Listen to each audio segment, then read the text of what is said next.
আমরা সেই প্রজন্ম যারা হাসিনার গুলির সামনে দাঁড়াতে আমরা ভয় পাই নাই। অতএব কারো ভাঙ্গা ডিমে আমাদের কিছু যায় আসে না।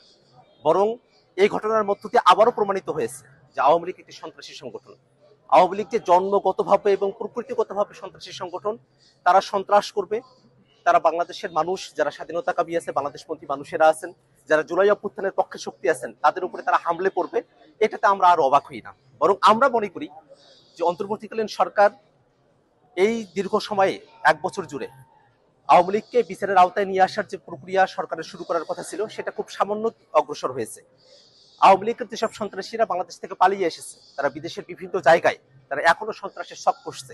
আমরা অন্তর্বর্তীকালীন সরকারের কাছে আহ্বান রাখবো, যারা দেশে এবং দেশের বাইরে আওয়ামী লীগ এবং তাদের দোসররা সন্ত্রাসের শখ করছে, তাদেরকে অতি দ্রুত বাংলাদেশে ফিরিয়ে নিয়ে গিয়ে তাদেরকে বিচারের আওতায় নিয়ে আসা হবে। এবং আমরা একটা কথা বারবার স্পষ্ট করে বলি, আজকে আমরা যখন নিউ ইয়র্কে এয়ারপোর্টে আমরা নেমেছি, আমরা দেখেছি আওয়ামী লীগের সন্ত্রাসীরা তারা যখন হুঙ্কার দিয়ে আসছিল, তারা যখন নানা অশ্রাব্য গালিগালাজ করছিল। আপনারা জানেন যে আমাদের যুগ্ম সদস্য সচিব তাসিম জারা আপু, তিনি আমাদের সঙ্গে এসেছেন। তাকে উদ্দেশ্য করে নানা ধরনের অশ্রাব্য গালিগালাজ করা হয়েছে, আমাদের উদ্দেশ্য করে অশ্রাব্য গালিগালাজ করা হয়েছে। আমরা মনে করি এটাই আওয়ামী লীগের চরিত্র।